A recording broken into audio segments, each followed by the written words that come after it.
Good evening, everyone. My name is Sugasini, and I'm CUTAM's co-president, along with... I'm Pierre. Oh, I guess my mic doesn't work. Okay.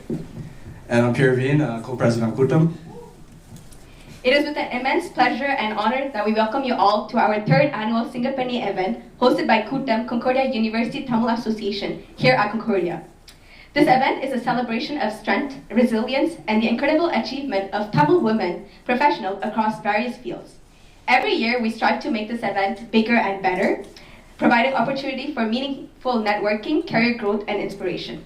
First thing, we would like to express our extreme gratitude to Montamil for their continuous support and for covering this event.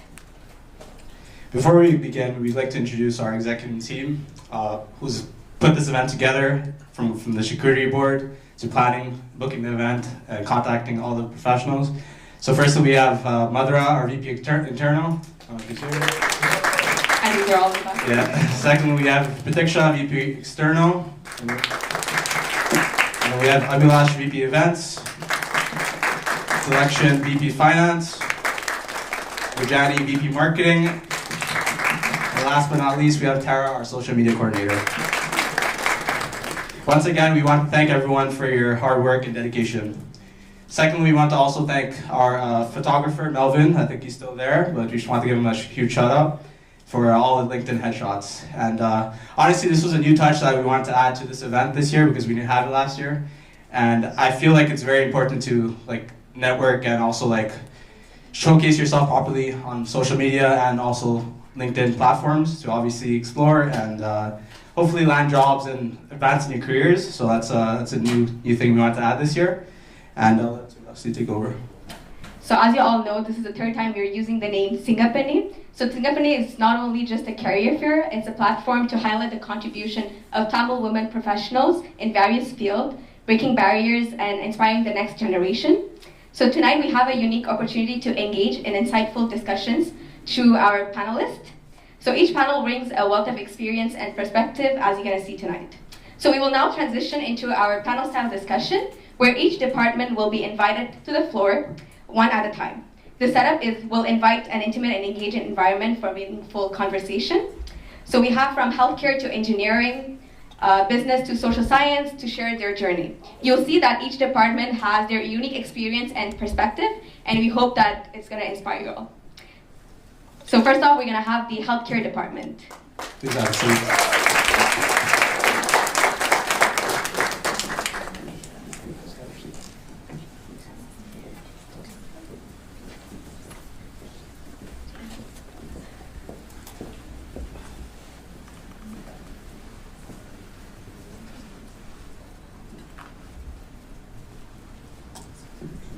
Tonight, we have the privilege of hearing from 5 accomplished women in the healthcare department. We have Astina, we have Abhirami, Valentina, Hasajini, and Nivya.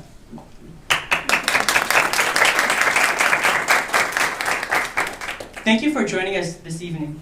To start, could you please introduce yourselves and share the field you completed your study in and one you are currently working or studying in? Thanks for having me. I'm Nivya. I'm a fourth year medical student, finishing in a month, and I'm an incoming R1 in neurosurgery. Hi, I'm Astina, and I'm a pharmacist, and I work at Agent Couture. Hi, I'm Hasagani. I am a postdoctoral researcher at the University of Toronto, doing research in psychology, and Hi, I'm Valentina, and I'm a dental hygienist. I work at a dental clinic. Hi, I'm Abhirami. I'm a CLSE home care nurse. I work basically in home care at CLSE René Gassery. So thank you all for joining. So as we know, healthcare is a field that requires dedication, compassion, and commitment to make a difference in people's life.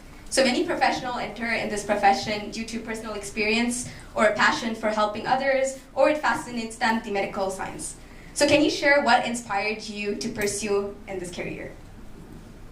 So you can start. I'm totally going to be honest. When I was in high school, I really didn't know what I wanted to do.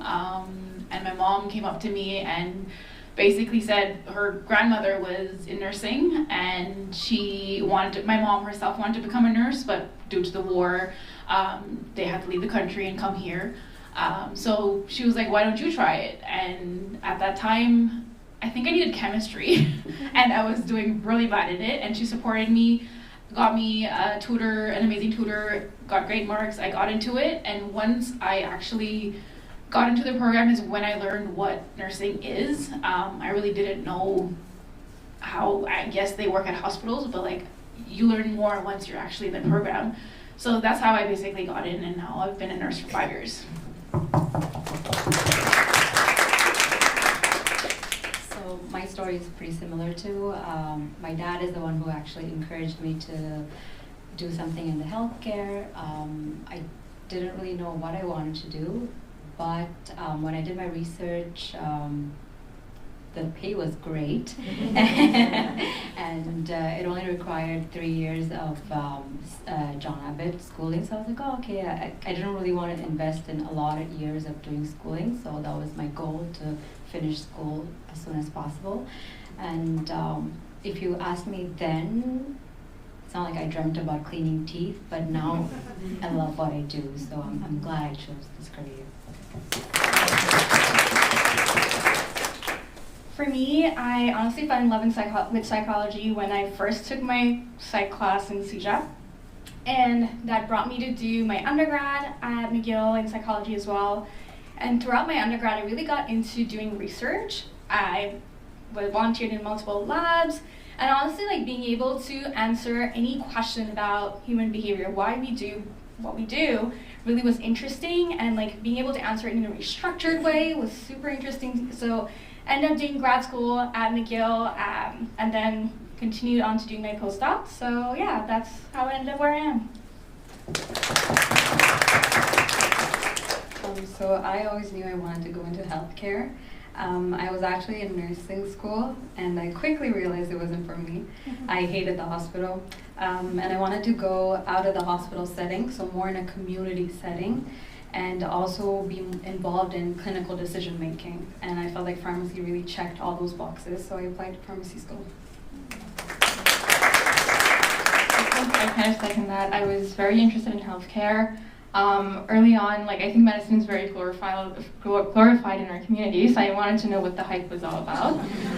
So I reached out to an attending when I was 14, and I was like, hey, like I'm interested in medicine, can I shadow you? And I did get an answer, so that's where my journey started. And I did a lot of shadowing early on because I didn't want to get stuck in medicine and then not liking it. And obviously, like people do that, people realize that, people switch out, that's very normal. But I think early on, I didn't want to commit if I wasn't very committed. So I got into Med-P, did my 5 years, and then during my medical school, something that I got to discover early on in Med 1 was neurosurgery. And yes, it is a terrible lifestyle, but I think I had really great mentors and a very supportive family and friends around me, and then that kind of led me to pursue neurosurgery, and now I'm in neurosurgery in the next few months, so yeah. I guess I'm answering first for the next one. Okay. Thank you all for your insights. We'll now move on to the next question, okay? Every profession comes with its own myths and misunderstandings. Whether it's the long hours, the level of difficulty, or what the job truly entails, there are often misconceptions that outsiders have about the healthcare professions. So my question to you is, what is a common misconception about your profession that you wish more people actually understood? So, because we started from that side, we'll start from this side then. Oh, this side, okay. Misconception, I think, especially in medicine, would be honestly just like what doctors do. I've heard it on both ends. I think a lot of people say, oh, like doctors take care of a lot of the patients. They do a lot. I think personally, nurses also do that, and I think without nurses, the system would crumble. And another, I guess, misconception about neurosurgery, I think something that I faced wanting neurosurgery was the talk about the lifestyle, having a family, being a woman in neurosurgery. But I will tell you to dream big, because I had women mentors who told me that it is very possible, and most of the people who told me that you can't do it were not women in neurosurgery. So that's my 2 cents, and I think those are big misconceptions. I think it is very possible to be a woman and in surgery and have a lifestyle, have kids, have a life. So yeah, I think that's it. So I think it's pretty similar as well. For me, it's when I tell people like I'm a pharmacist, and I ask them, well, what do you think I do? The first thing that usually comes up is you count pills. And I'm like, it's not that. I don't do that. So basically, it's much more than that. It's much more than just checking if what I'm giving to the patient is what the doctor prescribed. It's making sure it's safe and efficient. You'd be surprised that sometimes I get prescriptions and it's medication that a patient is allergic to. So then I have to go through this whole process of finding an alternative that's safe and effective. And also 3 populations that I have to check for: children, for their weight, then women, pregnant, breastfeeding women, is it going to affect the baby, and the elderly because of their kidney functions. So I always have to keep that in mind. Medication interactions, for example, as well.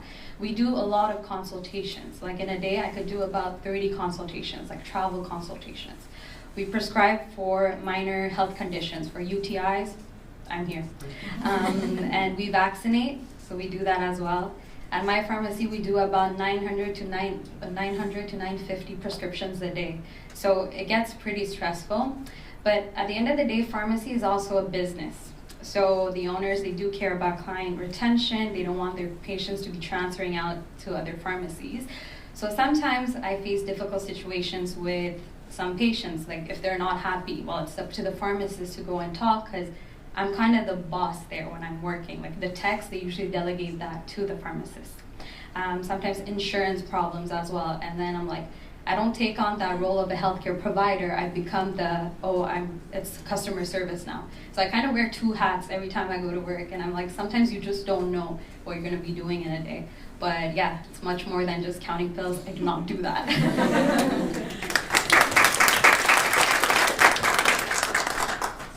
A common misconception relating to psychology, I would say, is probably what the degree entails. I feel like when people think you're doing a degree in psychology, you automatically think you're going to be a therapist, a clinical psychologist. That is very much one path, but a degree in psychology, there are various degrees in psychology. So for example, you can be doing counseling, you can be doing clinical, or you can be doing experimental, which is actually what I did. Which I think is not very popular, so I'll tell you a little bit more about what that is. So essentially, in experimental psychology, you are doing research to advance knowledge of psychology, so you're coming up with new questions about behavior or any other psychology-related question, like how the mind works, or neuropsych questions, and you essentially try to do research to understand what is going on in that, and make decisions based on data that you're getting. So that's one path of psychology, which I feel like is not very talked about, and so that's what I wanted to talk more about. So a lot of the time people think we're just teeth cleaners, but we're much more than that. So it's similar to like when you go to a hospital where the nurse does all the work and then the doctor just comes in to just kind of summarize the diagnosis or prescribe a medication. Same thing, we get an hour with the patient and we do the work, we take x-rays, patient education, we also help diagnose with a dentist, and then the dentist comes in at the end for 2 minutes, does a quick check, and he gets to leave. So we're definitely much more than teeth cleaners.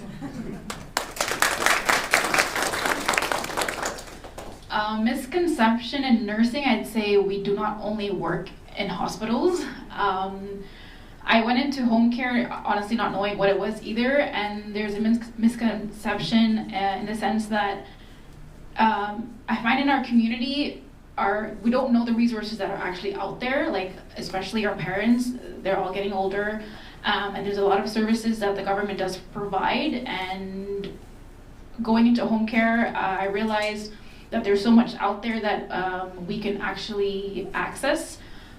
We do a lot. Sometimes as a nurse, we are stuck there doing a physiotherapist's job. We are a social worker. We are occupational therapists. They ask us everything because we're the first line workers. There's no wait list for nursing. There's wait list for everyone else, but nursing is, if the client comes in, we have to go there in right away. So they throw everything at us. So we're the first ones there, and we technically have to kind of answer all their questions and kind of ease them and like kind of ensure that there will be someone who's much more professional, but they still want that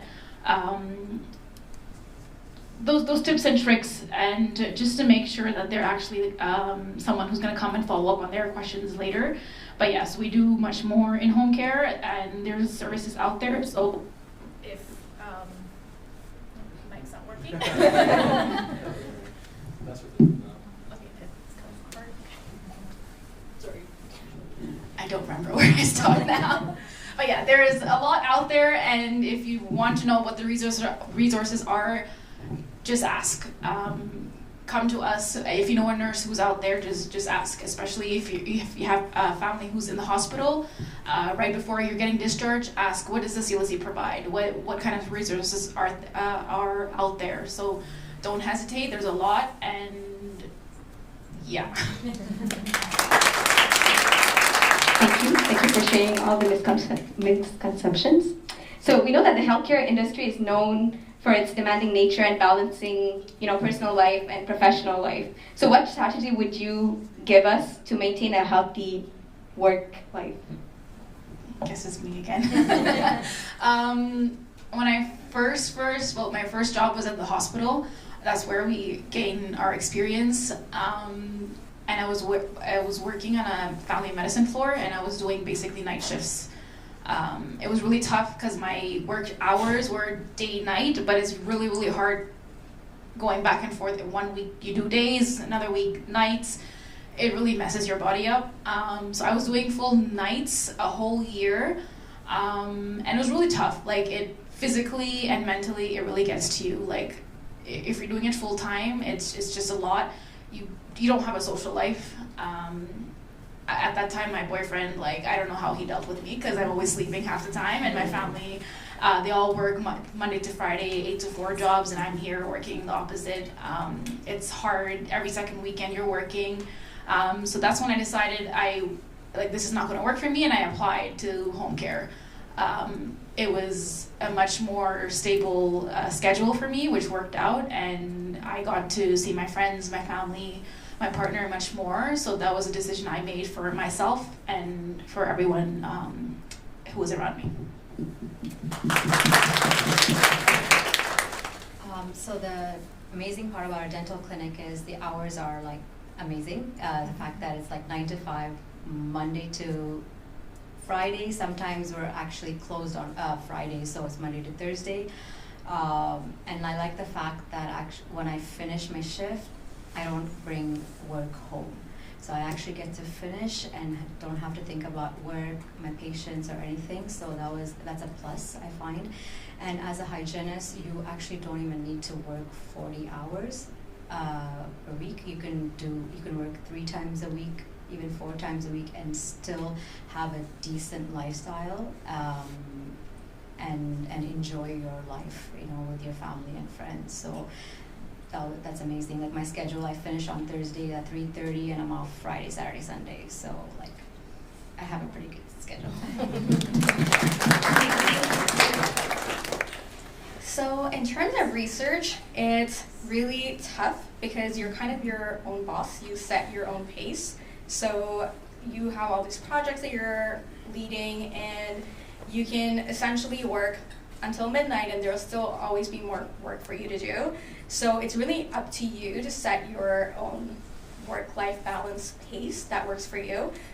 Most of the time in grad school, you will end up working on weekends, but honestly, I've gotten really good at setting that balance for myself.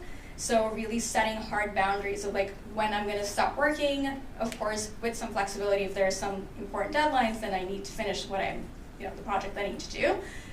So honestly, it ends up being very much on yourself, on your lap, and you should be able to figure out what works best for you. And sometimes it allows the flexibility. Let's say take the time during your day to go do errands or have your appointments, and then end up working at night. So honestly, that flexibility has really helped me in a variety of contexts.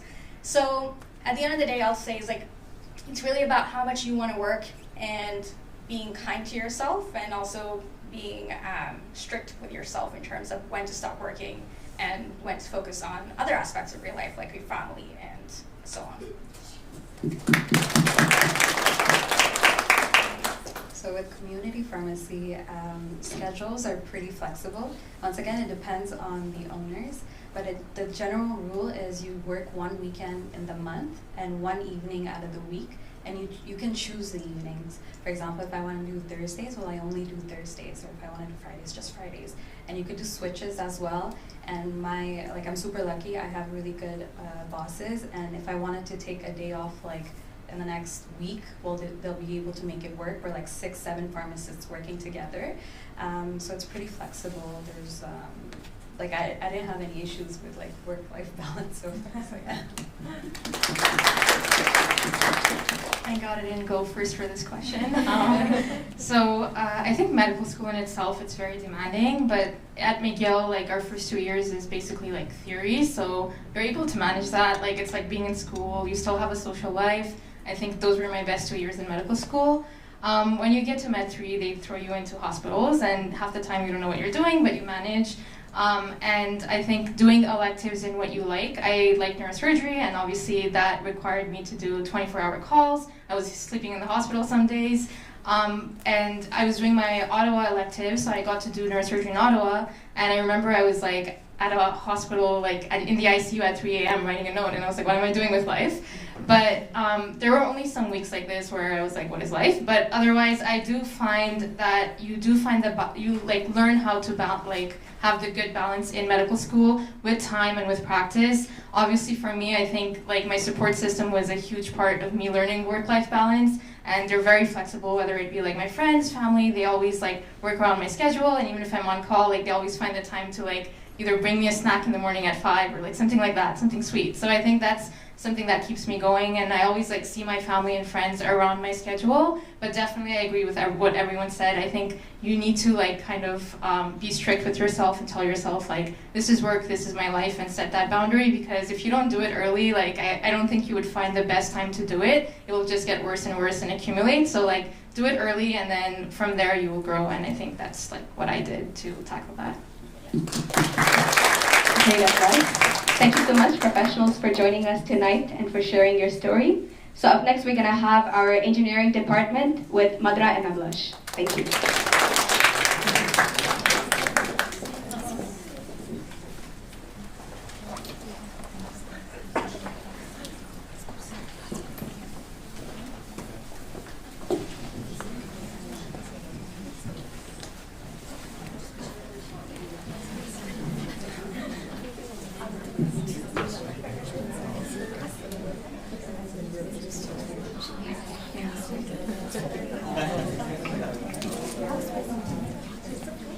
So good evening, everyone. We will be now moving on to the engineering department. So thank you, Raghavi, Banusha, Regina, and Anjani. And before we start introducing the professionals, we'll start introducing ourselves. So my name is Abhilash. I'm the VP Events for CUTAM, and I am currently studying software engineering. Hi, I'm Madhura. I'm the VP Internal of CUTAM, and I'm in electrical engineering. So we may be a little biased, but we're especially excited to introduce this incredible panel of women engineers. It's an exciting opportunity for us to be here today, connecting with professionals who are making an impact in the world of engineering. And engineering is a field that constantly pushes boundaries, whether it's through innovation, problem solving, or breaking societal norms. With this comes great experiences and challenges, and we're eager to hear their insights on some of them. So we don't want to keep you waiting any longer. We've prepared a few questions that will shed light on the realities of this industry, whether that's the challenges, achievements, and everything in between. So before we dive into that, let's start with a quick introduction. So we'd love for each one of you to share your name, your field, and after we'll go into the questions. Hi, I'm Bansha. I'm a mechanical engineering, and I'm a parts clearance specialist at Pratt & Whitney, Canada.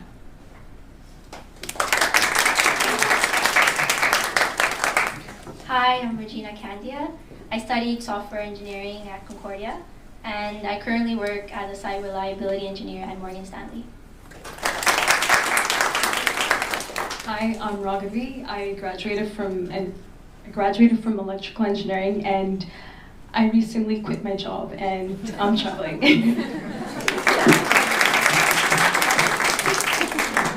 Hi everyone, my name is Anjani. I studied civil engineering at Concordia. I graduated in 2018. I'm currently working in the construction field for Construjap. So thank you. And our first question, well, as engineering students know, applying for internships is a big struggle.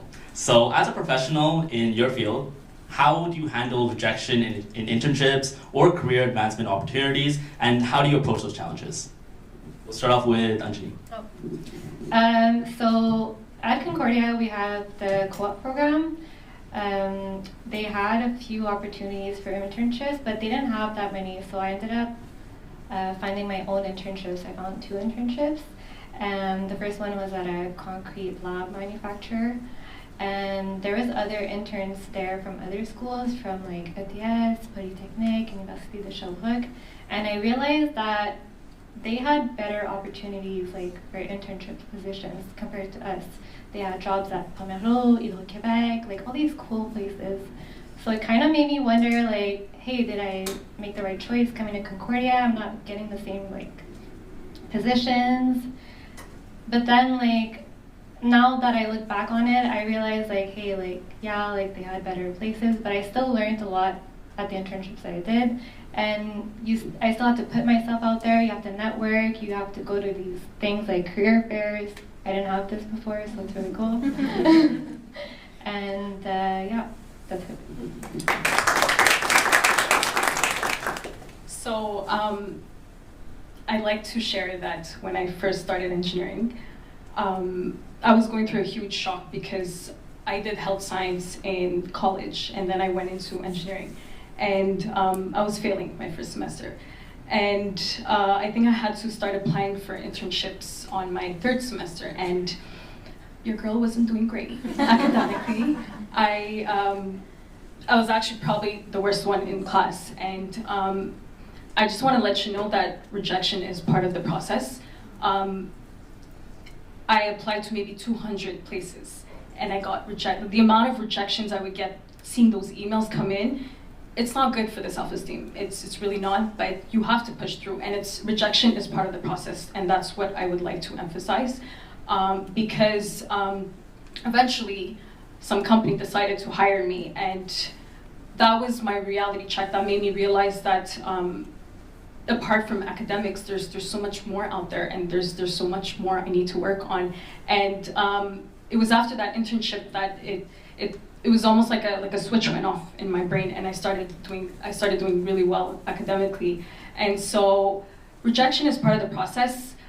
Even once you graduate and you go into the field, and if you're rejected of a certain position or any of that sort, it's the way you frame your mentality. It's all about rejection is a redirection, and if it's not now, it will be soon. And if you do get rejected for something, that means you need to reflect on something. What is it that you're lacking that you can work on? It's not a no, it's a not yet. What do you need to work on so that you can fight for it and you can get it in the future?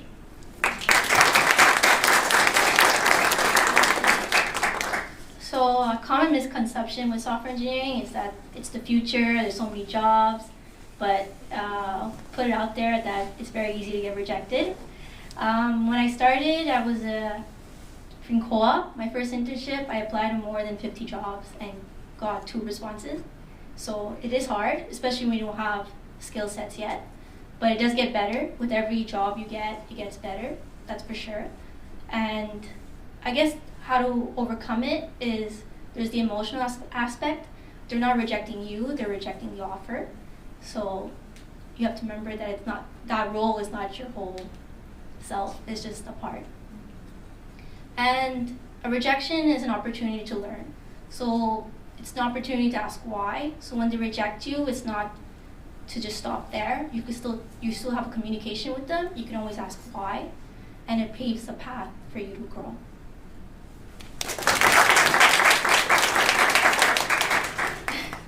Sorry, I'm a little nervous. But normally rejection should be more of a learning process. Just because you have one no doesn't mean you stop there. You know, one closed door opens many others. So it'd be new opportunities for you. Maybe that one no is not the right role for you. It could be other new growth that's waiting for you if you have to put the risk out there. You can use it as more of a fuel, more of a motivation. Okay, I got my first no, but how can I learn from this? You can ask for feedback. You can always try to improve yourself. If I made what flaws I need to basically fix from the previous to the next one. You should never stop at your first no. You should keep going. Like for my first 2 internships, I got around like 10 to 20 no's. I got 1 yes. After that, I've got so many opportunities afterwards. I've grown in my company in 3 different positions. So it should be more of an achievement. It's like a pat on the back basically. So you should never think of a negative. It's more of a process. So yeah.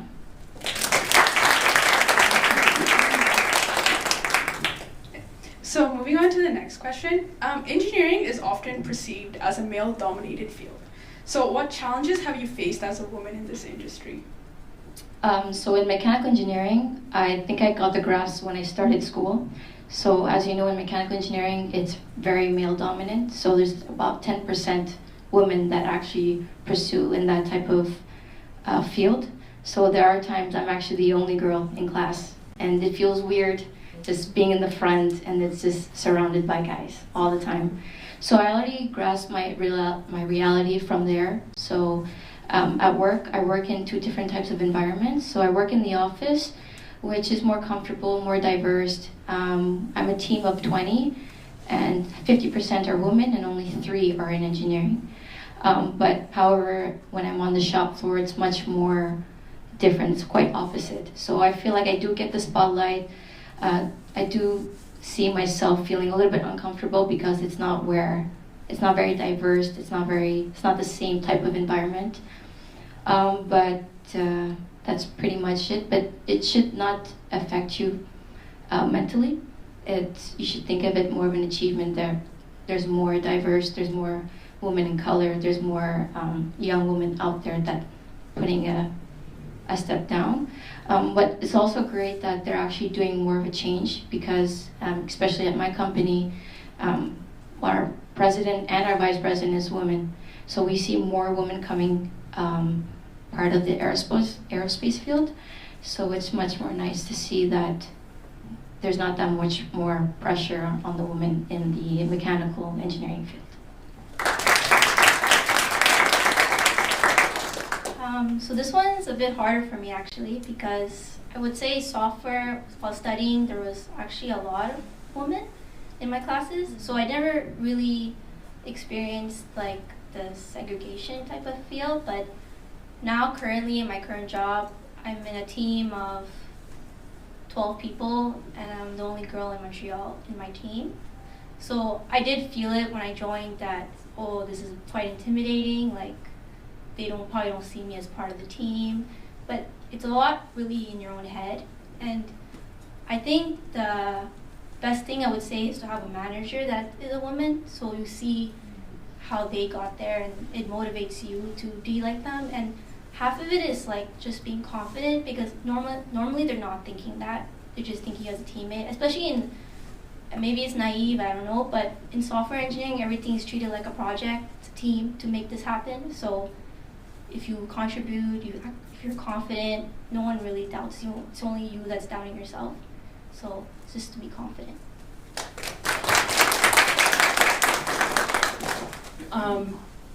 It is a fact that we live in a world designed for men, and being in a discipline that has a lot of men,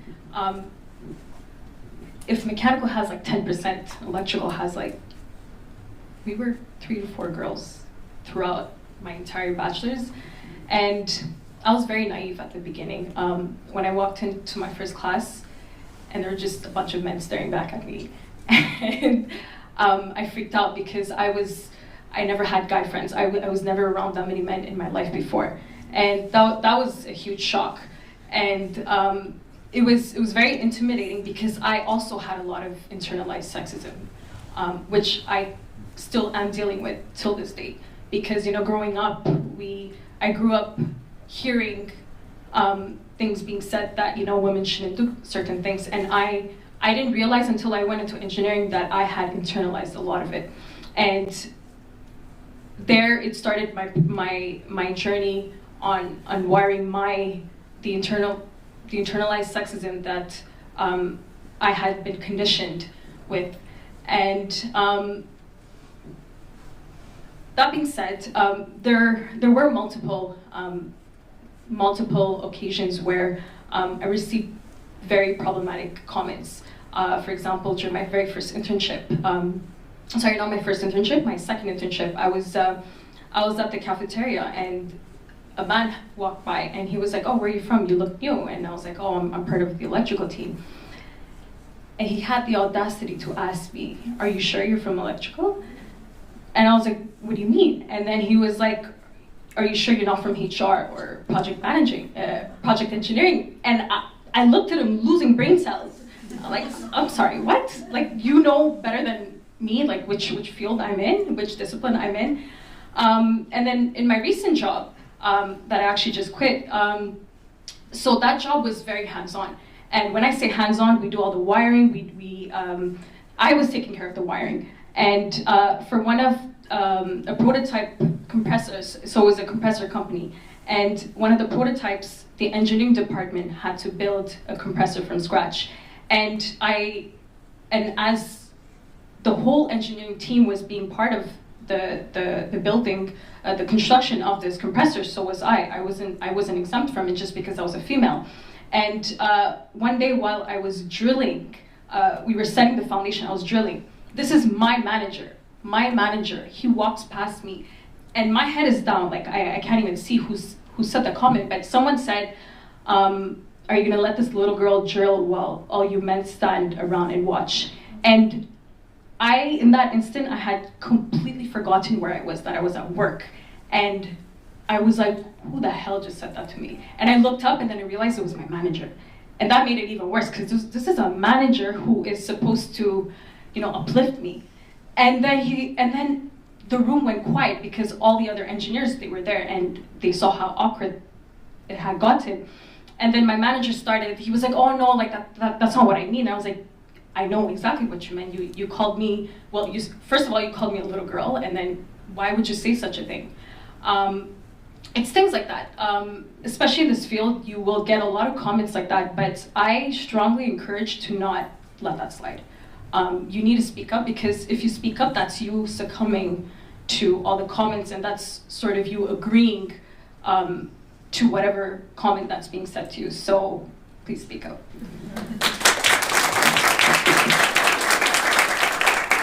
I'm really sorry you had to deal with that. I relate to that so much, because even in construction sites in the beginning, like, you're new, everyone's shy, like everyone's French, you don't really speak French, and just getting comments like, "Why are you on this crane with me? Like, you belong in the kitchen." And I'm like, in the beginning I was like, what did you just say to me? And my boss was like, "He's just joking."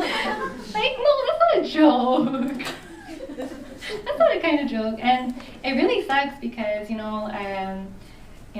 I was in school, same thing as you guys, we were like 3 girls in our classes, and you see like the guys like at work, like, they get the office, they get the raise, and like you have to work so much harder. And sometimes it's like you feel a bit defeated, but then it also, like, I remember like, hey, like, no, like, you worked as hard as they did, and you deserve it as much as they do. Like, you cannot keep putting yourself down because they're saying you don't deserve it. And I'm getting a bit emotional. And so yeah, now that I have more experience, I really don't let things slide. Like, this morning, someone called me Mr. Patel. I'm like, Mr. Patel's at home. Like, my title says the feminine version of my title. Like, why would you call me Mr.? And he's like, "Oh, I don't know, it was in my file." I'm like, please don't make that mistake again, please. And you have to speak up every time this type of stuff happens to you because, yeah, the industry's changing. Yeah, there's more women in engineering, but we also have to keep speaking up.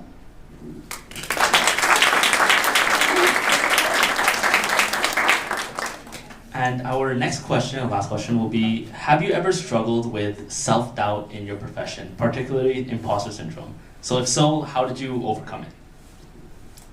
So this is like the hardest question I think for me. Imposter syndrome, I feel it every day. I feel it right now. But like, I forgot what I was gonna say, but you just have to, like, in the beginning I was like, okay, well, I don't know what this word means, I don't know what that word means. You have to like keep researching on your own so you get rid of that feeling. And yeah, you'll make mistakes in the beginning. Yeah, you'll feel like, oh, I'm not the right person for this, but it comes with time. You'll keep learning. And yeah.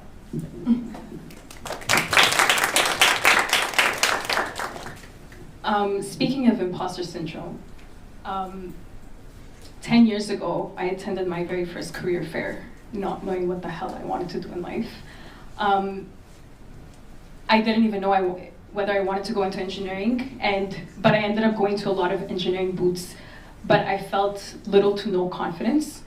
And right now, being a panelist here, that's a full circle moment for me, because now I'm able to guide upcoming students. And so what I would like to say is that, at least for me, imposter syndrome is not something that I've overcome. It's something that I'm still, till this day, working on. It's a work in progress. Even when they called me, I was like, why are they calling me? Like, why me? And I guess that comes with a lack of confidence, and I still struggle with that till this day. And competency is not something that you're born with, it's something that you build. And you have to recognize that, and you have to put the work in to build that from scratch. And unfortunately, I only started building that once I entered engineering. So it is still a work in progress for me. But also another thing is, please celebrate the small wins. And that's something I never did when I was younger. I ended up graduating engineering as a valedictorian, and till this day, saying that makes me uncomfortable because I feel like I don't deserve that award. And anytime someone brings that up, they would be like, oh, I saw your speech, are you the valedictorian? I would brush it off, because in my head, I'd be like, I don't deserve that. Somebody's gonna say I don't deserve that because there's so many other smarter students in my grade. Why did they choose me? Why did I get that award? And till this date, I brush it off. And so me even saying that right now is a big deal. And so there started my journey in recognizing the small wins, because that's what accumulates and builds up your confidence. And something as simple as acing a midterm, something as simple as doing something that you thought you couldn't do, that's a huge win. That might not seem big, but that's a huge win, and that's how you build confidence, and that's how you overcome imposter syndrome.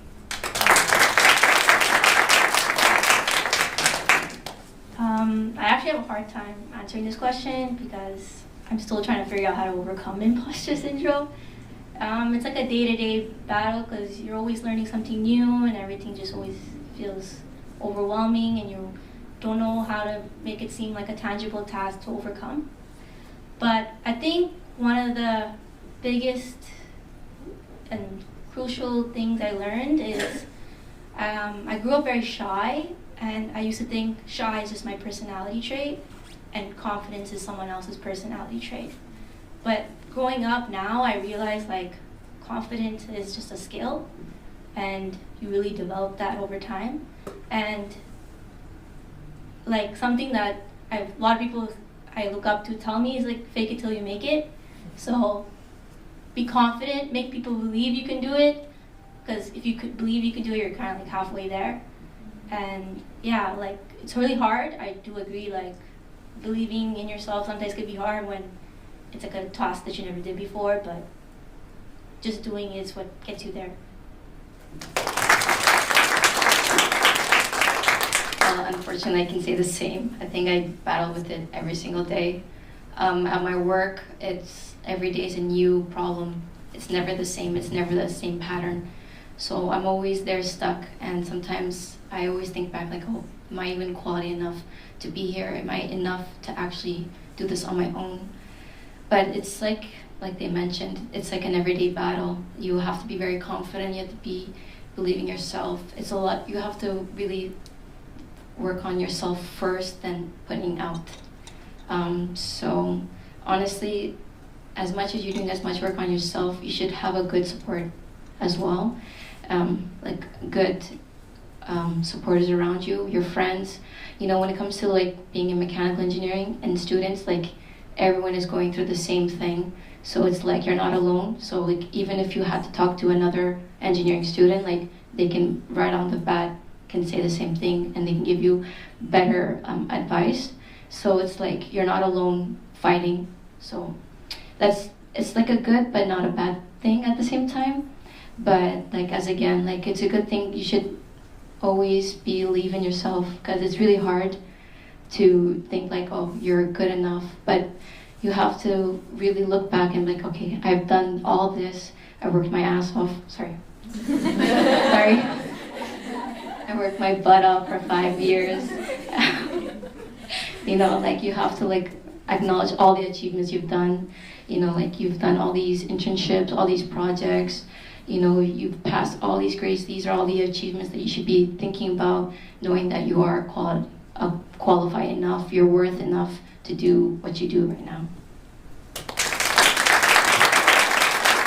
Thank you so much for all your insights in the engineering field. And I can say as an engineering student, I definitely learned a lot from all your answers. And again, we really appreciate your time here. And once again, thank you so much for being here. And now I'd like to invite Rajani and Tara.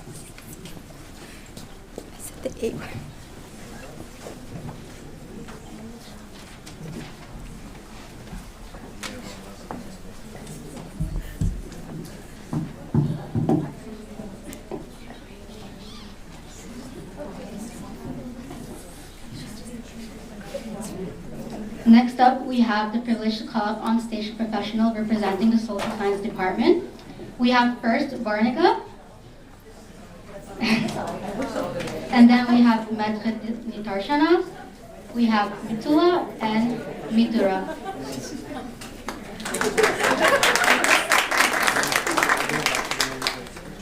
Thank you for joining us on stage. We now invite you to introduce yourself by saying your names, your respective profession, and a brief description of your job.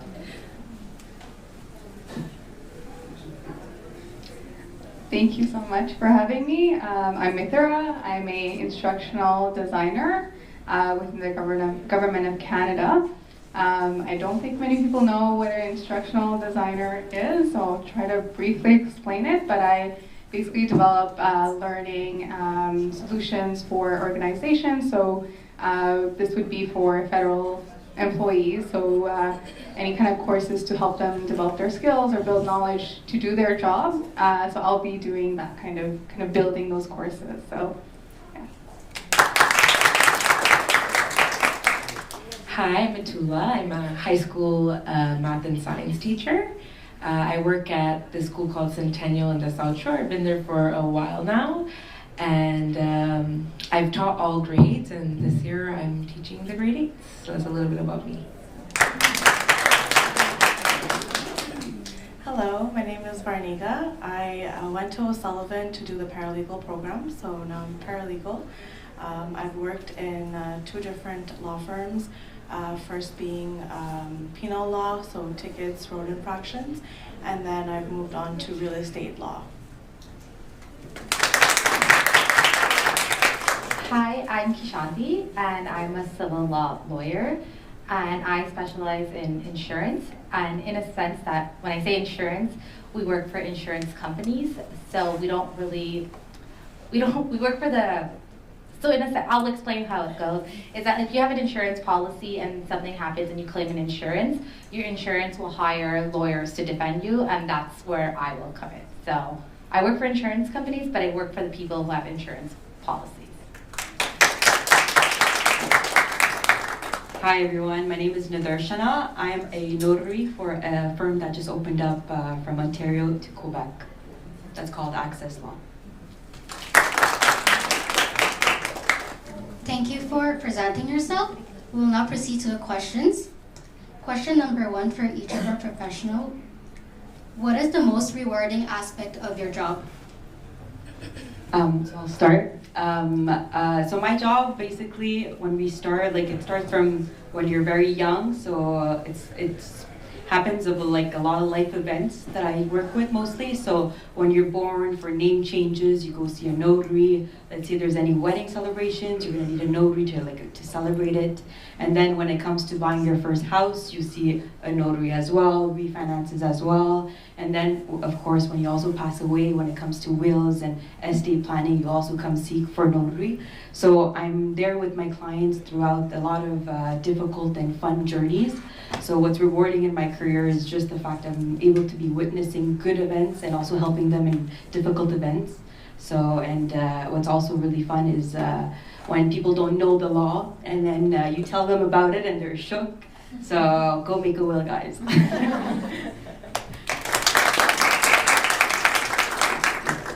So I guess I would say the most rewarding part of my job is I work in a legal field that is very relatable. So I don't work in corporate, I don't work in penal, I don't work in family. Since I work in insurance, it's common things that can happen to you at home. So let's say a toilet breaks and there's a water infiltration, or like your sink breaks. So I represent those situations. And since those are everyday situations, I can be able to relate to it. And I have more of a personal connection instead of being a corporate lawyer who only knows what corporations are because of what she studied or stuff like that.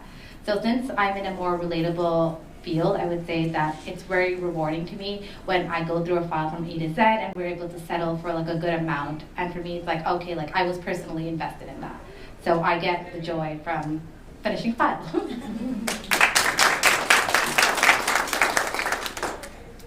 One thing that would be rewarding for me is, I guess, being resourceful as a paralegal, depending on what field you decide to work in. I find a lot of the times everybody's always going through something in life, whether it's with their neighbor, with their family, with their partner, with the school. Like you're always like somebody's trying to sue somebody. Like there's always something going on. So to be that person to provide information for somebody is really like, it's a nice feeling. So I would say it's nice to help people and to just know the answers when people are struggling. So that's very rewarding. So what's rewarding about teaching? I think there's like two aspects. There's like the academics. It's always nice to teach and watch like the light bulb turn on in the kids' eyes. But also just the emotional part, emotionally connecting with students is I think a big part of teaching. And every year I get to see like, 100 and something new kids and get to know them and just creating that connection. And even years go by and I would go somewhere and they'll be like, oh, miss, do you remember me? Like, it's kind of nice to make those connections and help like shape the next generation. So that's rewarding. In terms of, rewarding, it's interesting you say that because I did do my bachelor's in education and I did teach for a bit before deciding to switch into teaching basically adults, right? Like, designing all of those sort of onboarding trainings that you get, when you start your new job, that's the kind of stuff that I do, except for federal employees. So the rewarding aspect of it, I would say, is allowing myself to be creative when I'm designing the courses, to make sure that's engaging, it's interactive, it's not boring, as much as we try. And I think the nice thing is seeing it kind of develop from the beginning to the end and working with a team. And so seeing your course actually launch and then learners taking it and getting the feedback and refining it ongoing is, it's a really fun aspect of my job. Thank you so much for your answers. So now we'll go to the next question. So the next question is, how do you guys stay motivated and avoid burnout, especially working in this field? Yeah, great question. Yeah, I think burnout and staying motivated is a big part of, I think, any field. I would say in terms of with my job, it's trying to keep myself engaged with different courses. So I'm someone, and everyone works differently, but I'm someone who likes to do different things and not have a monotonous, like, you know, the same thing, the same tasks every day. So I'm working on like 2 different courses that are at different stages in development. So I get to, like, for example, be more collaborative in one, and the other one I get to bring up my creative designing lens. And so mixing that. And then just in general, in terms of burnout, I would say like starting a 9 to 5 is a very different kind of life, I would say. And I'm sure everyone here can kind of relate. It's not like going to school or, you know, doing your assignments. It's different. So I think it takes time kind of getting used to, and it's very important to find things that you like to do outside of work. I'm still trying to do this myself, but it's very important to remember that, you know, your job is not your life. It doesn't define you. So it kind of again goes with the imposter syndrome and that idea of making sure you have other things, fun things, passionate things that you like to do outside of work, so that you can keep yourself kind of going and find fun things to do within your job too. You know, you can always talk to your manager if you're finding something kind of boring. You want something a bit more challenging, you know, you can always speak with them, and I think that there's lots of ways to keep yourself going, but make sure to prioritizing self-care and focusing on yourself. Your job is not your whole life.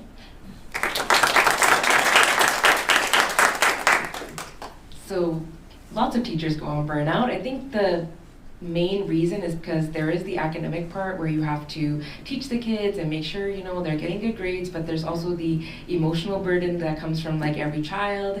A lot of teachers bring that home. So in any job, if you're working with people and clients, just remembering that if you're taking all of that home and you're like thinking about it 24/7 and you burn out, you can't really help the person. So take time for yourself, take care of yourself, make sure you have a balanced life so that you can help these, for in my instance, students, and you have energy for them. Because a lot of people, especially in the beginning of the career, for a lot of jobs, you go in with like 100%, which is fair, but then you don't think about yourself, and then you burn out, and then that just brings you, you know, into this vicious circle of, oh no, I have to go back and do like 10 times more, but then you burn out again. So it's really important to have, you know, the balance, have time for yourself, so that you could work. And also working in a field where you like your job, because you're there for a majority of your life. So if you're doing something you don't like, don't be scared to try something new. It doesn't matter how old you are, it doesn't matter what the community says, because I started in sciences just like most of us did, and I did research for a year, and I realized that it doesn't fit my personality. I like talking and walking around, and I can't really sit and work for a long time. So I made the switch, and it was one of the best things I could do. So don't be afraid to change if you feel like it's not working out for you as well. I would say in my field, burnouts are very, very common as well. To stay motivated, I would say choose a law field that you really enjoy. Like, there's so many out there. There's civil, there's family, there's criminal, penal, immigration. So just find one that works best for you, something that you're really interested in, that you'll see yourself working in for a long time.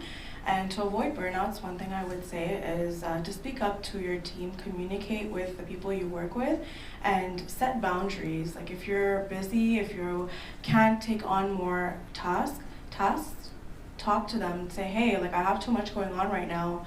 Can I do this? I could do this, but can I do it by the end of the day or next week? You know, ask for deadlines. So it's really important to communicate and set boundaries, because it's easy in the beginning. You take.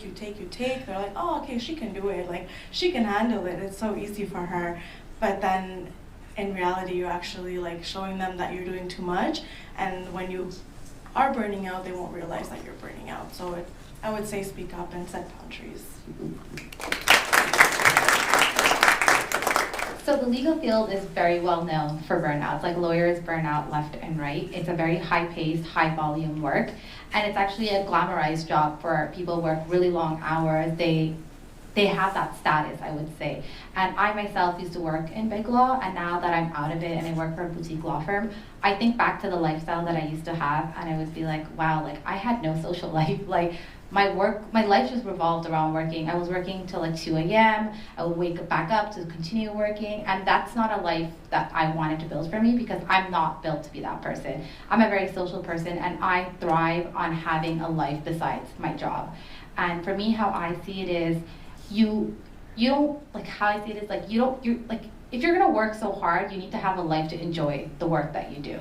So it's basically like live the life that you want to live, and if you feel like you're going for a burnout, like Vernika said, like speak to your manager. The more you show that it's not affecting you, the more they'll keep putting on your plate. So it's very important to have like very strict boundaries, and if you think, okay, if I take on more than what I'm capable of, I'm going to burn out, it's honestly very okay for you to speak to your manager and be like, listen, I think I need a week off. Like, I need a vacation, I need to go refresh, I need to come. You are not helping anyone if you're not helping yourself. So it's very important to take care of yourself first, and then you can go ahead and help others, I would say. So I think we covered pretty much a lot of the law part. So like they said, the law field is very competitive from law school and afterwards as well. Big firms, small firms, they're all super competitive. If it's between the adjoints and between the notaries themselves, it can be very competitive as well. So you shouldn't let that affect you in any way. You should always find boundaries that really suit you and find your own way to get there. Like Vernika was saying, the most important thing is letting people know that you are having difficulty and you're not going to be taking on more tasks, being organized from the start. And in my field, it's very, there's busier seasons and there's slower seasons, so it's good to know in advance and just adapt and adjust from the beginning so we don't end up in situations like burnout. But yeah. Thank you for sharing valuable advices. So now for our third and last question. In your field, how do you ensure professional development and growth? So me, I got my latest job right now through LinkedIn. LinkedIn is really, I really put myself out there in LinkedIn, socialize, message to people, and then posts. I also post quite a bit on there just to put words out there and like legal opinions, legal advice also out there just so people know and are aware of what's going on around.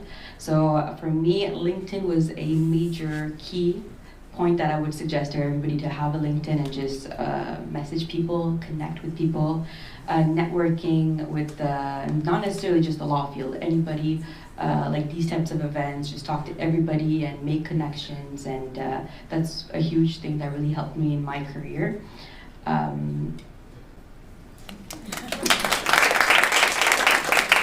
I would say for professional growth, especially in the legal field, it's a very small-knit community, so everyone knows everyone. So it's always best to not burn bridges and always have good connections with others, because like me and Nidarshana, we went to law school together, but at the end of the day, like we're in two different fields, but I refer her clients and if she can, she'll refer me clients, but we're not in that situation. But it's always like who you have and who your network is. So let's say if you ever want to leave a job, you always, probably with the network you built in law school, know someone who's at that job, or know someone who knows someone who's at that job. So it's always very important to network and keep very good relationships with people. So in the end of the day, if you ever want to make a switch, someone's there to help you out.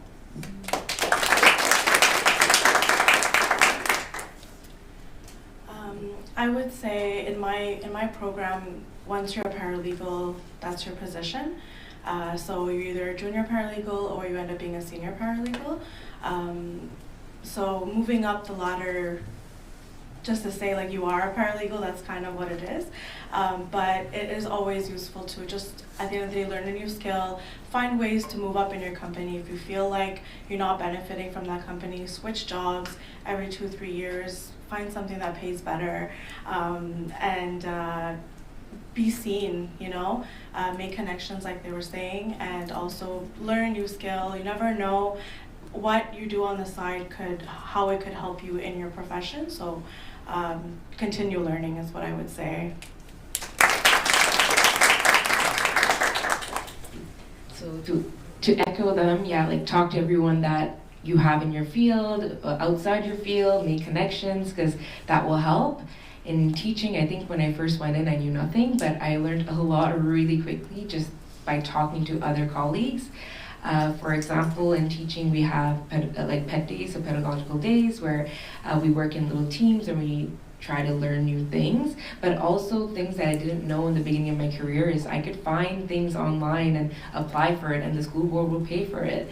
But you have to like go looking for these things and see what you're interested in. It might not be local, but you might find something out of the country, and if the school board pays for it, whatnot. Another thing that teachers could do is, what I've been doing is I'm doing my master's on the side, and the school board's paying for part of it, so they want you to learn and be like a learner, like a lifelong learner. So it's important to ask these questions and talk to like HR or just your team and figure things out like that.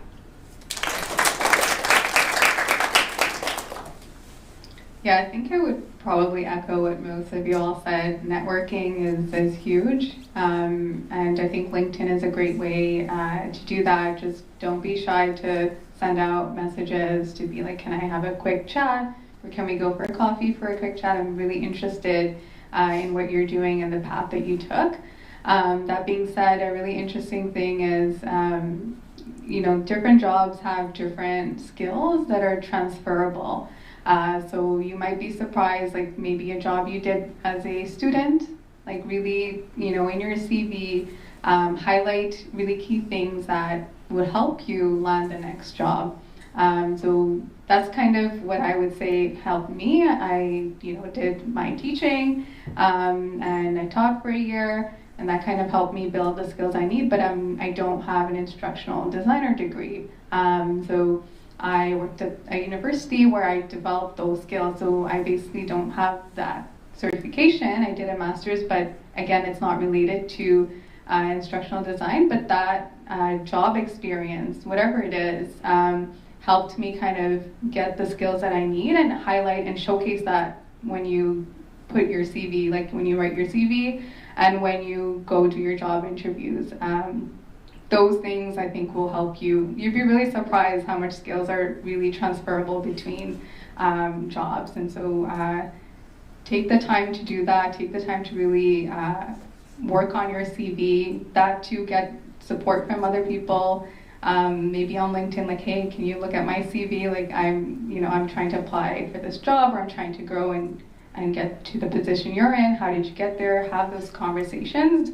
And you'd be surprised where it leads you, so don't be shy with that.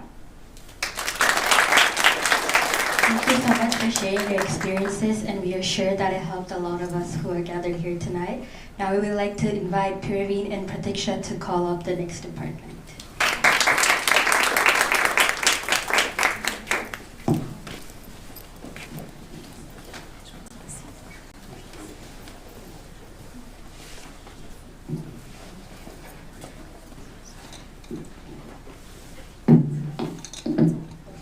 Hey everyone, it's Praveen again. I'm also excited to introduce this next panel because it's I'm pretty biased, I guess, because I'm also in finance, and so obviously leading towards commerce and business. So firstly, I would like to present the commerce and business faculty, so I can have Priya. We have to change that. We have Priya, we have Brunda, Julia, and Abira. If you guys please join me in front.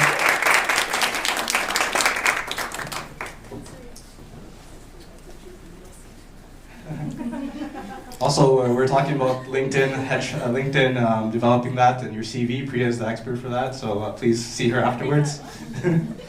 She's also a former president of CUTAM, so just throwing that out there. All right, so before I get started, I'm just gonna pass the mic and allow yourselves to introduce yourselves, what position you're in, and also what exactly you do. So hi, my name is Priya. I'm a human resource manager at an animation studio. It's called Laughing Dragon Studios, which when I say, everyone kind of looks at me like, what? So we specialize in 2D animation, and anything from VFX, all of that. I won't bore you too much about that. I got into this field through human relations, and I did that here at Concordia. Thank you. Hi, my name is Julia. I studied accounting here at JMSB, and now I work in banking on the lending side for corporate clients. Hi everyone, my name is Brenda. For those of you who don't know me, I work in the banking industry, and it's been a little over 9 years that I'm working in the banking industry, and I'm a branch manager at the National Bank located on Boulevard Saint-Laurent. Hi everyone, so my name is Abira. I work at Accenture as a senior technology analyst. Very interesting field. Firstly, I just wanted to ask, like, looking back on your journey, what advice would you give your younger self and the next generation moving forward? So one advice I would give to my younger self and all of you is to pursue extracurricular activities as early as you can. I know it's easy to get wrapped up in your studies, especially with assignments piling up, but speaking from personal experience, when I was in GMSB my final year, that's when I decided to compete in case competitions. And this really sparked my interest in technology consulting. So let's say I did do these case competitions earlier, I would have been able to pursue internships in consulting, and this would have helped me make more meaningful connections. So don't try to push these extracurricular activities. Try to do them as early as you can, because this is the only way you will find out what really resonates with you. So an advice that I would give myself as a younger self is, embrace your learning curve in the banking industry. So if I give you an example, it's been 9 years I've been in the banking industry, and I started off as a teller at a very young age also. Within 1 year being a teller, I told myself, okay, I know, I'm okay, I learned everything in this field, not in this field, but in this role. Okay, let me try applying for other positions. So I applied to become a financial advisor. Funny story is, I got the interview, I go into the interview, and then it's actually usually it's two managers who pass the interview with you, and it was actually my current branch manager who was going to pass the interview, and I was like, great, it's gonna go well. I passed the interview. I thought to myself, okay, I did okay, I think I'm gonna get the job, and I was pretty confident. And then he gave me a feedback, and he said, oh no, you're not ready yet, and you need a little bit more experience. And I took that very personally. I was like, oh my god, he actually rejection, earlier we were talking about rejection, and I was like, okay, I'm rejected, what can I do with that rejection? And I started working harder. I started working and connecting with people who are currently a financial advisor. I started, shadowing, doing joint meetings with them, started connecting with people, and then within I would say within 2 years, I got a promotion as an assistant manager. Yes, it's not something that I predicted that I would be doing. I thought I would go more in the advisory field, but then I climbed my way up, and I became an assistant manager. So I think we live in a very fast-paced world where we're currently we're constantly scrolling on our phones, 2-second reels. We're overstimulated. But something that I would tell you is really take the time to really develop yourself in that current role. And I'm telling you things, once you develop yourself and you show that you have acquired the competencies, then I'd say you would get opportunities as you go on. So I thought of a couple of things that I think could be helpful. One of the first things is when you're in school and you're trying to, if you have an idea of what you want to do when you graduate, a specific job or even a dream job, figure it out and then work backwards from there. So what do I need to do in the 3 or 4 years that I'm in school to get that job at the end? And obviously grades are important, but so are extracurriculars. or like volunteering in leadership positions and organizing events, because that's gonna build your resume. Because when you start, you're all at entry level, right? Like we all are, but companies are gonna look for this, especially like in corporate settings when everyone works really hard to get there. They're looking for, okay, case comps, volunteer experience, like event planning. So these things are gonna like figure it out early on, like what you wanna do to get the job you need or want when you graduate. Another thing I think is gonna be helpful is like kind of practicing the interactions you have with other people, because fit, again, like I don't think it's just for the corporate, I shouldn't say that, it's probably for any job. Like when you're interviewing, people are gonna look also at how you're fitting into their team. So networking events, I know they're awkward, but you won't get better if you don't practice. So like here, just talking to someone, and everyone finds it awkward, so you're not the only one, but just practicing that, it's gonna come through when you start interviewing, or if you're meeting like recruiters for your company. So take these opportunities and then just talk to someone just for the sake of, I'm gonna practice my interaction with them, because it's gonna benefit you when you're like interviewing for jobs. So I think my biggest advice would be to widen your search. When I was like 18, 19, I didn't know what I wanted to do. My friends were in business or science, so I'm like, I guess me too. I dropped science in high school, so I didn't really have a choice to go in that way, and I knew I didn't want to do that. So I went to business, and it seemed logical, but I wasn't in the program yet, and I was really struggling. And then I got to meet more people and talk to more people. I discovered programs like human relations and BA programs, which were not really encouraged to go towards because it's not commerce or science. So really widen your search, even as a candidate. Look around. I know we want to chase these high salaries and titles, but a career is a marathon, it's not a race. You gotta really pace yourself. You'll have all the time in the world to do that. So at the beginning, if it's a part-time job, if it's a junior position, whatever the case, widen your search, it'll come your way. So that would be my biggest advice. All very valuable, I would say, insights. I was taking internal notes as you guys were speaking. I'm also in the banking industry at TD. But again, once again, like they said, networking goes a long way. Building network, like transferable skills, anything that can help you. Like I guess like anyone you meet, you'd be surprised like what they're doing, and could always advance to another obviously industry.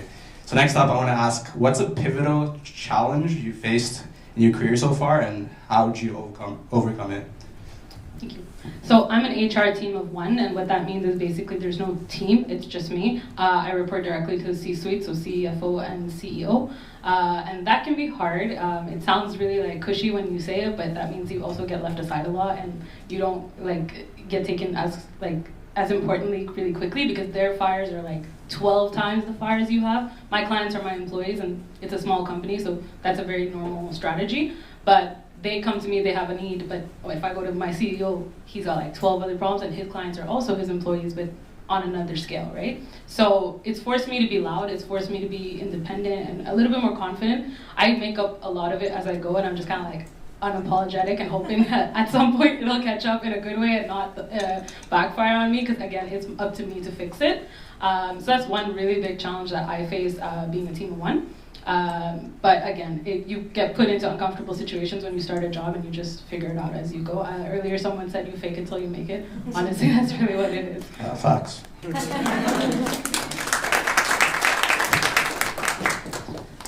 So I knew when I graduated that I wanted to work at a big accounting firm. But then I got there, and then it was good, I was working there, but then the next step wasn't always clear, right? Because it's hard to pick a job for life, like when you're starting and you're studying, like there's so many jobs out there, and like things that you can do with the degree that you have. So I was always in the accounting and finance field, but I was getting good breadth, and we had talked a lot about transferable skills, which are important. But I was wondering, like, am I gonna find a place where I can kind of build some depth in there? And I did, but what I learned from that experience was pay attention to what you like and what you don't like in everything that you're doing. Like, do you like the analysis part of a job, like the financial analysis? Do you like the part where you talk more with people? Because like from each job that you have, there'll be different jobs. Like you can pick up different things that you've liked, that you felt like you were good at, that you felt like you were kind of getting lost in that. So each time you take that and make a note of it, and then you can apply that like when you're looking for other jobs. And now that the job that I'm at and I like, and I realize like all these things that I've picked up and that I like my job because I found that I'm able to have those skills. So kind of figuring out where you want to land can take some time. So just pay attention while you're figuring it out to what you like, what you don't like, and what you find important. A pivotal challenge in my field, so I would say, is being the youngest branch manager in the downtown region. You know, my colleagues are all like a little bit older than me, so you know, you had to also set that example. It's like, okay, no, yes, I'm young, but I could actually manage a team of advisors. So there was that kind of insecurity when I first started, but then very quickly, you know, I was able to, you know, demonstrate that I'm able to like manage advisors. Now I manage 5 financial advisors, and I work with financial planners as well.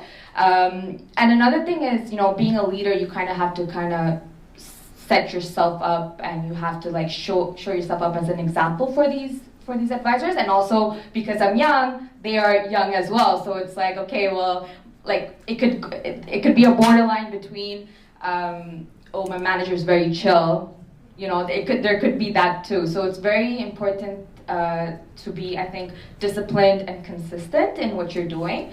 And that's something that I had to work on, okay? I used to be someone who used to procrastinate and everything, but like for the last 4 years since I've been in management, I had to kind of portray myself as this leader. And yeah, that was like one of the challenges, I would say. Like, it's really to keep yourself disciplined, consistent, and to show up for your team. A very small example I could give you guys: if your manager is coming late, 30 minutes late every day, well, your team is coming late the following week. So you really have to step it up. That was a challenge for me in the beginning of my career. Thank you. So a challenge that I had to overcome was learning to be open to changes and to be more adaptable. Personally, I'm someone who avoids changes. I don't like it. But technology consulting is very fast-paced, and throughout your career, you will be working on different projects. So this means you'll be working with different teams, so different team dynamics, and you'll be working with different clients. So this means you have to constantly change the approach you use with each client, because the approach you use with one client will not necessarily work with the other. So I think what's really important is recognizing the importance of being adaptable. And of course, with time and experience, you naturally become more flexible. Thank you so much for your insights once again. And lastly, it's a very, I guess, a similar question to the first one I asked, but this one's more specific towards your career. We want to know what's one piece of advice you give that changed, I guess, like changed the way you approach your career, like the way you navigated it, and how has it helped you to where you guys are today? So one key piece of advice that I got from one of my mentors is to never downplay your achievements. And you know, it's really important to deliver results, but what's even more important is making sure you're recognized for those results. And I remember during my first ever performance review, when we were preparing with my mentor, I thought I was being humble, but my mentor, she called me out. She said she recognized the contributions I did, and that's when I really understood that whether it's a meeting, if you're seeking new opportunities in the company, it's really important that you advocate for yourself, and most importantly, don't wait to get recognized, but really take the initiative to get the recognition that you deserve.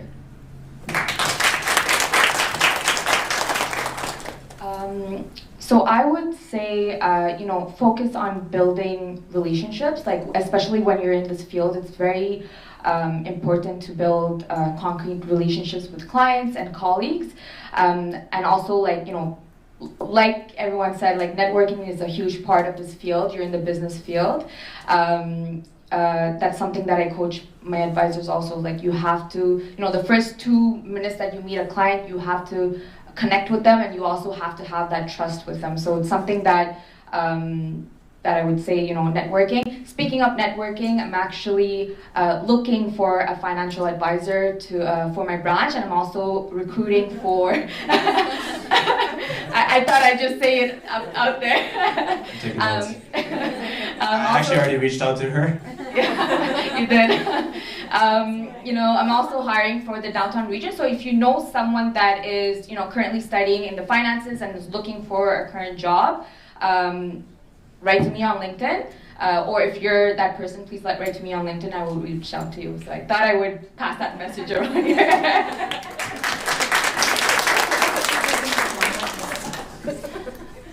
So one of the senior leaders in the bank that I work at mentioned how she's really high up, and she said that how she got there, she didn't have necessarily a very a clear career path. She wasn't like, this is the job I'm going to do, but rather she kept herself open to new opportunities.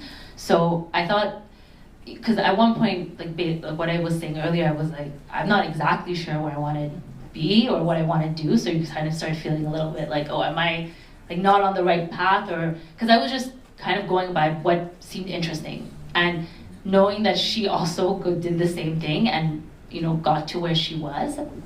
That was really helpful to hear. So I think keep yourself open to new opportunities, and knowing exactly what you want to do is great too. But if not, this is also a very viable way to advance your career. So my first performance review, I was told stop taking things so personally, and I didn't realize that was something I was doing. And the more I thought about it in the next few years of my career, you realize in HR people come to you at peak emotions. They're crying, they're screaming, they're yelling, whatever the case. They're also expecting you to be their friend, but they're also scared of you. They want you to be on their side, but they also know you're not on their side. So they're it's a lot of different emotions all coming in at once, and you also internalize a lot of it. You take it home. It leads to burnout. I know we spoke about that today, and it does all at the end of the day. We're also human in the human resources. So that was one big advice of not taking things personally. The other thing is, by doing that, you're also hindering your own growth. You're not solving a problem. You're internalizing it instead. So don't take things personally. I know, especially as women, we tend to do that. Also, I'm small, and everyone at my office is not. So I'm the shortest person. So to be heard and to be independent and confident and all that, you have to grow a thick skin and just brush it off. So don't take things personally. Those are all very valuable insights. I want to really thank all of you for giving such valuable advice, and obviously giving them different scenarios and showing them how you got where you are today. And I want to obviously congratulate you guys for getting where you guys are today. So let's give them a round of applause. Last but not least, I want to give a huge congratulations to every successful woman in this room right here. I'm sure it was a tough journey, and honestly, I'm sure you guys have faced many challenges and hurdles along your way here, and honestly, shout out to you guys. So lastly, we have some gifts to give to our obviously each department. So we'll start with the business department. Just a little token of our appreciation. We'll be handing it to you guys. Thank you. Yeah, of course. We'll call up the next department right after.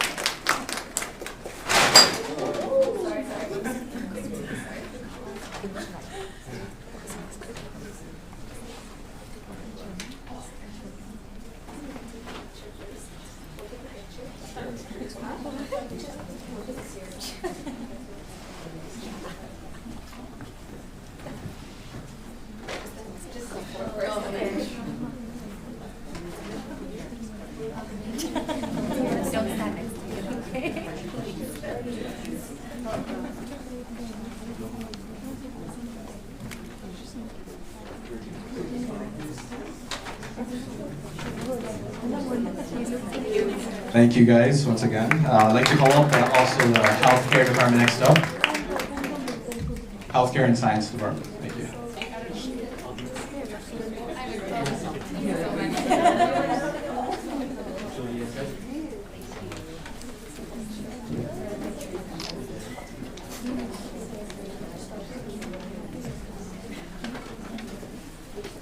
Up the healthcare department, please. So it's Abhirami, Valentina, Stina, Sagin, and Nivia.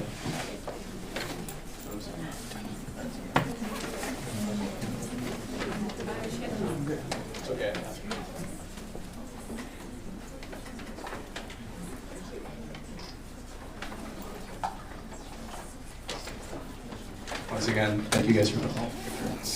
Thank you guys. And, next up, social science department, please. Oh, we already that's, wait. Oh, already did it. Yeah.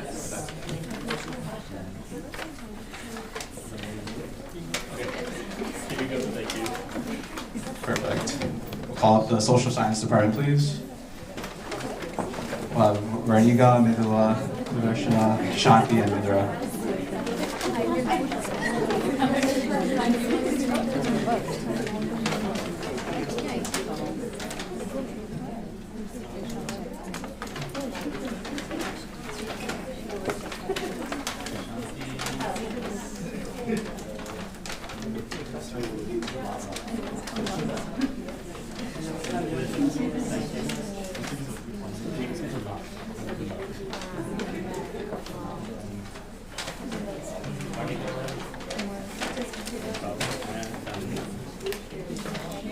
Perfect. Last but not least, the engineering department, please.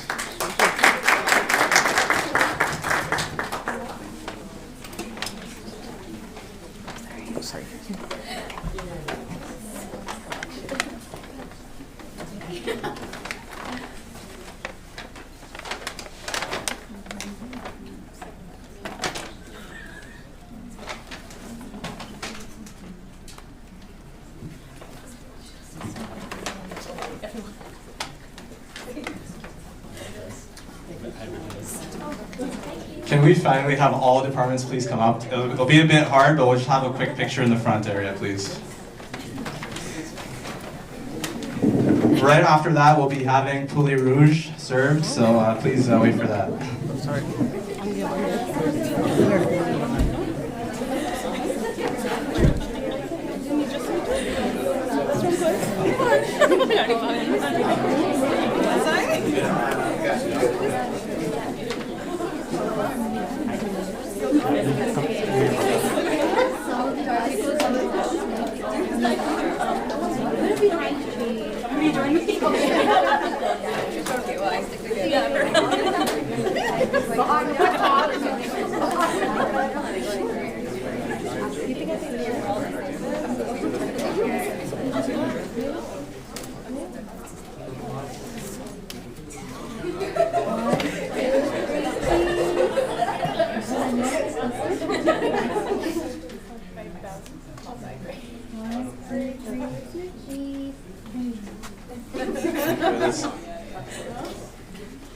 One last one.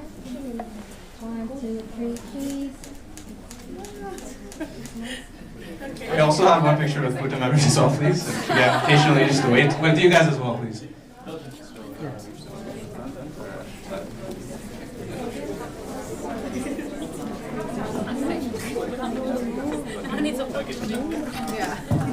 Alright, everyone look here.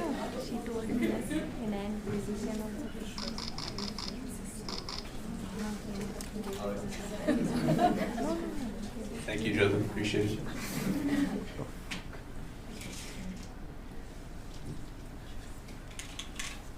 Thank you guys. Huge shout out to Montamil as well. I really appreciate you guys coming down.